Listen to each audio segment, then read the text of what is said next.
Cristo, justicia nuestra, por George Whitefield, 1714-1770. En sus días será salvo Judá, e Israel habitará confiado, y este será su nombre, con el cual le llamarán Jehová, justicia nuestra. Jeremías 23, versículo 6. Debo considerar a quién debemos entender por la palabra Jehová. Jehová, justicia nuestra. Si algunos arrianos o socinianos se sienten atraídos por la curiosidad de oír lo que el charlatán dice, que se avergüencen por negar la deidad de ese Señor que ha comprado a los pobres pecadores con su preciosa sangre. Pues la persona mencionada en el texto bajo el título de Jehová es Jesucristo. He aquí que vienen días, dice Jehová, en que levantaré a David renuevo justo y reinará como rey, el cual será dichoso y hará juicio y justicia en la tierra. En sus días será salvo Judá, e Israel habitará confiado, y este será su nombre con el cual le llamarán Jehová, justicia nuestra. Jeremías 23, versículos 5 y 6. Por el renuevo justo, todos están de acuerdo en que debemos entender a Jesucristo. Es a Él a quien se llama Jehová en nuestro texto. Siendo así, si no hubiera ningún otro texto en la Biblia para probar la deidad de Cristo, este sería suficiente. Porque si la palabra Jehová pertenece propiamente a Jesucristo, Él debe ser Dios. Venid pues, arrianos, besen al Hijo de Dios, póstrense ante Él y honrenle como honran al Padre. Aprendan de los ángeles, esas estrellas de la mañana, y adórenle como verdadero Dios. De lo contrario, son tan idólatras como los que adoran a la Virgen María. Y en cuanto a ustedes, socinianos, que dicen que Cristo fue un simple hombre y sin embargo profesan que fue vuestro Salvador, según vuestros propios principios, son malditos. Porque si Cristo es un simple hombre, entonces es solo un brazo de carne. Y está escrito: maldito el varón que confía en el hombre y pone carne por su brazo. Jeremías 17, versículo 5. Pero yo esperaría que aquí no hubiera tales monstruos. Al menos que después de estas consideraciones se avergonzarán de seguir planteando absurdos tan monstruosos. Porque por la palabra de Jehová debemos entender al Señor Jesucristo, quien aquí toma para sí mismo el título de Jehová, y por lo tanto debe ser Dios verdadero de Dios verdadero, o como lo expresa devotamente el apóstol, Cristo, el cual es Dios sobre todas las cosas, bendito por los siglos. Romanos 9:5. A continuación, se considerará cómo el Señor ha de ser la justicia del hombre, y es, en una palabra, por imputación, porque plugó a Dios, después de haber hecho todas las cosas por la palabra de su poder, crear al hombre a su imagen. Y tan infinita fue la condescendencia de aquel alto y sublime, quien habita en la eternidad, que aunque podría haber insistido en la obediencia eterna del hombre y su posteridad, sin embargo, se complació en obligarse a sí mismo por un pacto o acuerdo hecho con su propia criatura sobre la condición de una obediencia sin pecado para darles la inmortalidad y la vida eterna. Porque cuando se dice: el día que de él comieres ciertamente morirás, Génesis 2:17, podemos inferir con justicia que, mientras continuara siendo obediente y no comiera de él, ciertamente viviría. El tercer capítulo del Génesis nos da un relato completo, pero triste, de cómo nuestros primeros padres rompieron este pacto y por lo tanto necesitaron una justicia mejor que la suya, propia para procurar su aceptación futura ante Dios. ¿Qué debían hacer? Estaban bajo un pacto de obras como siempre. Y aunque después de su desobediencia quedaron sin poder, sin embargo, estaban obligados no solo a hacer, sino a continuar haciendo todas las cosas, y eso también de la manera más perfecta que el Señor había requerido de ellos. Y no solo eso, sino que para satisfacer a la infinitamente ofendida justicia de Dios por la rebeldía de la que ya habían sido culpables. Aquí se abre entonces la asombrosa escena de la filantropía divina. Quiero decir, el amor de Dios al hombre. Porque he aquí lo que el hombre no podía hacer, Jesucristo, el Hijo del amor del Padre, se compromete a hacerlo por él. Y para que Dios fuera justo al justificar a los impíos, aunque él era en forma de Dios, y por tanto no estimó el ser igual a Dios como cosa que aferrarse. Sin embargo, tomó sobre sí la forma de siervo, es decir, la naturaleza humana. Filipenses 2, del 6 al 7. En esa naturaleza, Él obedeció y cumplió así toda la ley moral en nuestro lugar. Sufrió una muerte dolorosa en la cruz y se convirtió así en maldición por o en lugar de aquellos que el Padre le había dado. Como Dios satisfizo al mismo tiempo que obedeció y padeció como hombre, y siendo Dios y hombre en una sola persona, obró una justicia plena, perfecta y suficiente para todos aquellos a quienes había de ser imputada. Aquí vemos entonces el significado de la palabra justicia. Implica la obediencia activa como también la pasiva del Señor Jesucristo. Generalmente, cuando se habla de los méritos de Cristo, solo se menciona lo segundo, es decir, su muerte, mientras que lo primero, es decir, su vida y obediencia activa, es igualmente necesaria. Cristo no sería un Salvador como nos conviene, a menos que unamos ambas cosas. Cristo no solo murió, sino que vivió, no solo sufrió, sino que obedeció por o en lugar de los pobres pecadores. Y ambas cosas, juntas, constituyen esa justicia completa que nos ha de ser imputada, de la misma manera que la desobediencia de nuestros primeros padres fue hecha nuestra por imputación. En ese sentido, y no en otro, debe entenderse el paralelismo que San Pablo establece en el capítulo 5 de Romanos entre el primer y el segundo Adán. Es lo que en otro pasaje él denomina ser hechos justicia de Dios en él. Segunda de Corintios 5, versículo 21. Este es el sentido en el que el profeta quiere que entendamos las palabras del texto. Por eso Jeremías 33, versículo 16 dice: a la iglesia se le llamará, teniendo esta justicia imputada en ella, Jehová, justicia nuestra. Un pasaje, creo, digno de la más profunda meditación de todos los hijos e hijas de Abraham. Hagamos una pausa. La Biblia dice: y te bendeciré y serás de bendición. Génesis 12:2. Ayúdame a bendecir a muchas más familias. Tan solo suscríbete a este canal, deja un me gusta y un pequeño comentario. De esa forma, hacemos que el algoritmo de YouTube recomiende este video a más personas para que sean bendecidas. Gracias por hacer parte de esta gran tarea de llevar el Evangelio a muchas naciones. Continuemos. Pero ya es hora de que me acerque un poco más a sus conciencias.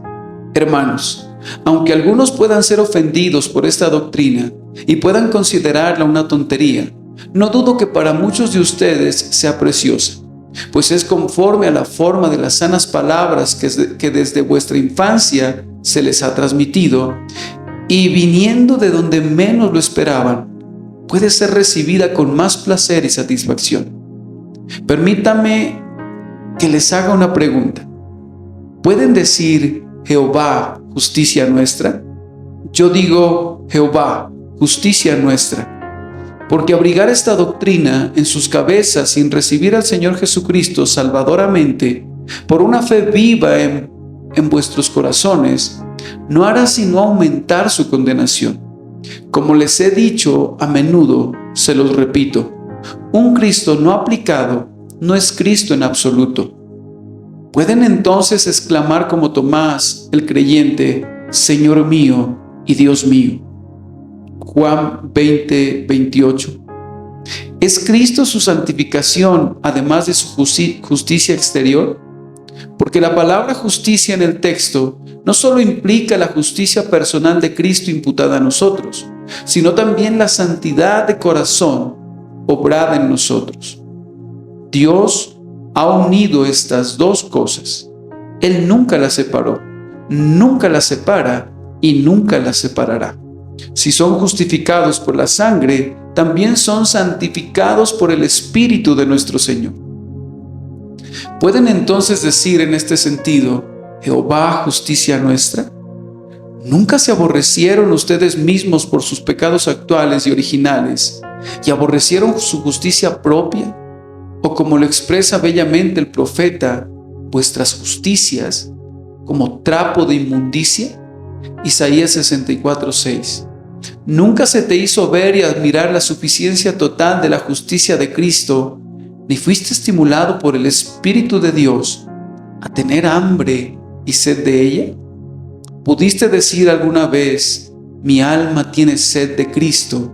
Sí, aún más de la justicia de Cristo.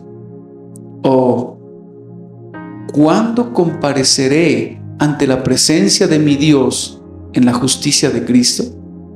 ¿O nada más que Cristo, nada más que Cristo? Dame a Cristo, oh Dios, y estaré satisfecho. Mi alma te alabará por siempre. ¿Fue este alguna vez, digo yo, el lenguaje de sus corazones? Y después de estos conflictos interiores, ¿fueron capaces alguna vez de extender el brazo de la fe y abrazar al bendito Jesús en sus almas, de modo que pudieron decir, mi amado es mío y yo soy suya? Cantares 2, versículo 16. Si es así, no teman, quien quiera que sean. Salve, salve almas felices. El Señor Cristo, el Dios eterno es vuestra justicia. Cristo los ha justificado. ¿Quién es el que os condenará? Cristo es el que murió, más aún el que también resucitó, el que además está a la diestra de Dios, el que también intercede por nosotros. Romanos 8, versículo 33 y 34. Justificados ahora por su gracia, tenemos paz para con Dios. Romanos 5, versículo 1. Y dentro de poco estarán con Jesús en la gloria, obteniendo una redención eterna e infalible, tanto en el cuerpo como en el alma, porque ninguna condenación hay para los que están en Cristo Jesús. Romanos 8, versículo 1. Sea Pablo, sea Apolos, sea la vida, sea la muerte, todo es vuestro, y vosotros de Cristo, y Cristo de Dios. Primera de Corintios 3, versículos 22 y 23. Oh, hermanos míos, mi corazón se ensancha hacia ustedes. Oh, piensen en el amor de Cristo al morir por ustedes. Si el Señor es tu justicia, que la justicia de tu Señor esté continuamente en tu boca. Hablen y recomienden la justicia de Cristo cuando se acuesten y cuando se levanten, cuando salgan y cuando entren. Piensa en la grandeza del don, así como en el dador. Muestren a todo el mundo en quien han creído. Que todos sepan por sus frutos que el Señor es su justicia y que están esperando por su Señor desde el cielo. Oh, esmérense para ser santos, así como es santo aquel que los ha llamado y lavado en su propia sangre. Que no se hable mal de la justicia del Señor por causa de ustedes. No dejes que Jesús sea ofendido en la casa de los amigos de Él. Antes bien, creced en la gracia y el conocimiento de nuestro Señor y Salvador Jesucristo. Segunda de Pedro 3, versículo 18. Día tras día. Oh, piensa en su amor agonizante. Deja que ese amor te constriña a la obediencia. Habiéndote perdonado mucho, ama mucho. Pregúntate siempre, ¿Qué haré para expresar mi gratitud al Señor por haberme dado su justicia? Que esa pregunta que abate al yo y exalta a Dios esté siempre en sus bocas. Oh, susurren siempre, ¿por qué yo? ¿Por qué yo, Señor? ¿Por qué a mí? ¿Por qué yo soy tomado y otros son dejados? ¿Por qué el Señor es mi justicia? ¿Por qué Él vino a ser mi salvación habiendo yo merecido tantas veces la condenación de sus manos? Oh, amigos míos, confío en que siento algo del amor característico de Dios en mi corazón. Por tanto, debo dejar un poco de felicitarlos para invitar a los pobres pecadores sin Cristo a que vengan a Él y acepten su justicia para que puedan tener vida. Ay, mi corazón casi sangra. Qué multitud de almas preciosas están ahora ante mí. Cuán pronto deben ser conducidas todas a la eternidad. Y sin embargo, oh pensamiento cortante, si Dios requiriera ahora todas sus almas, cuán pocas, comparativamente hablando, podrían decir realmente: Jehová, justicia nuestra. ¿Y piensan ustedes, oh pecadores, que podrán permanecer en pie en el día del juicio si Cristo no es su justicia? No, solo ese es el vestido de bodas en el cual se deben presentar. Oh pecadores sin Cristo, estoy angustiado por ustedes. Los deseos de mi alma se intensifican. Oh, que este sea un tiempo aceptable. Oh, que el Señor sea vuestra justicia. Porque, ¿a dónde huirían si la muerte los encontrara desnudos? En verdad, no hay forma de ocultarse de su presencia. Las miserables hojas de higuera de su justicia propia no cubrirán su desnudez cuando Dios los llame a presentarse ante Él. Para Adán fueron ineficaces y lo mismo serán para ustedes. Oh, piensen en la muerte. Oh, piensen en el juicio. Falta un poco y el tiempo no será más. Y entonces, ¿qué será de ustedes si el Señor no es su justicia? ¿Creen que Cristo los perdonará? No. El que los formó no tendrá misericordia de ustedes. Si están fuera de Cristo, si Cristo no es su justicia, Cristo mismo pronunciará su condena. ¿Y pueden soportar pensar en ser condenados por Cristo? ¿Pueden soportar oír al Señor Jesús decirles: apartaos de mí, malditos, al fuego eterno preparado para el diablo y sus ángeles? Mateo 25:41. ¿Pueden vivir pensando en el fuego eterno? ¿Son sus carnes de bronce y sus huesos de hierro? Y si lo son, el fuego del infierno, ese fuego preparado para el diablo y sus ángeles, los calcinará hasta la médula. ¿Y pueden soportar apartarse de Cristo? ¡Oh, qué pensamiento tan desgarrador! Pregúntenles a esas almas santas que en cualquier momento se lamentan por un Dios ausente, que caminan en tinieblas y no ven la luz, aunque solo sea por unos cuantos días u horas. Pregúntenles qué es perder la vista y la presencia de Cristo. Vean cómo lo buscan, afligidos, y van lamentándose en pos de Él todo el día. Y si es tan terrible perder el sentido de la presencia de Cristo solo por un día, ¿cómo será estar desterrado de Él por toda la eternidad? Pero así debe ser. Si Cristo no es vuestra justicia, porque la justicia de Dios debe ser satisfecha, y a menos que la justicia de Cristo les sea imputada y aplicada a ustedes aquí, deberán satisfacer la justicia divina en tormentos infernales, eternamente en el más allá. Es más, como dije antes, Cristo mismo, el Dios de amor, los condenará a ese lugar de tormento. Y oh, qué desgarrador es ese pensamiento.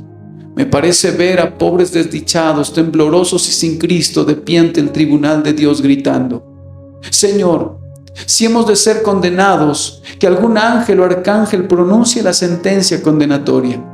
Pero todo en vano. Cristo mismo pronunciará la sentencia irrevocable.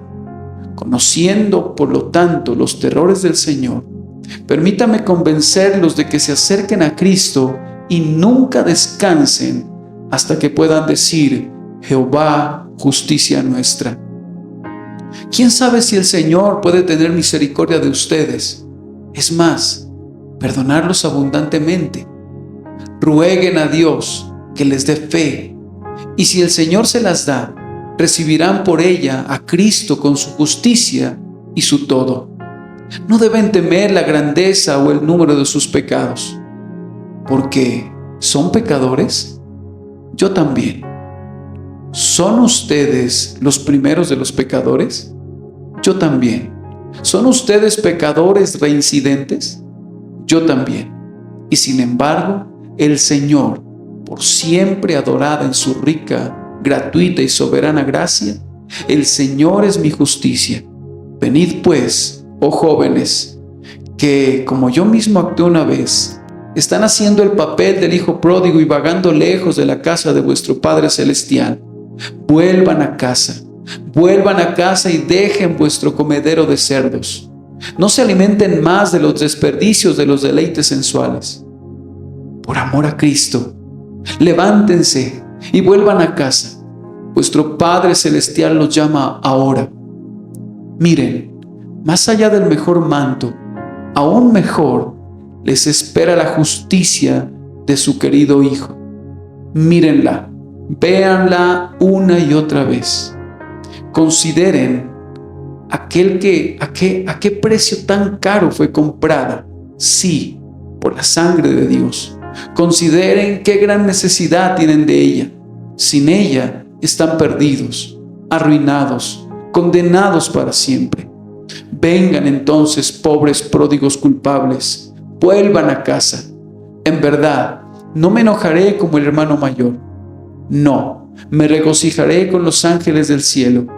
Y oh, que Dios incline ahora los cielos y descienda.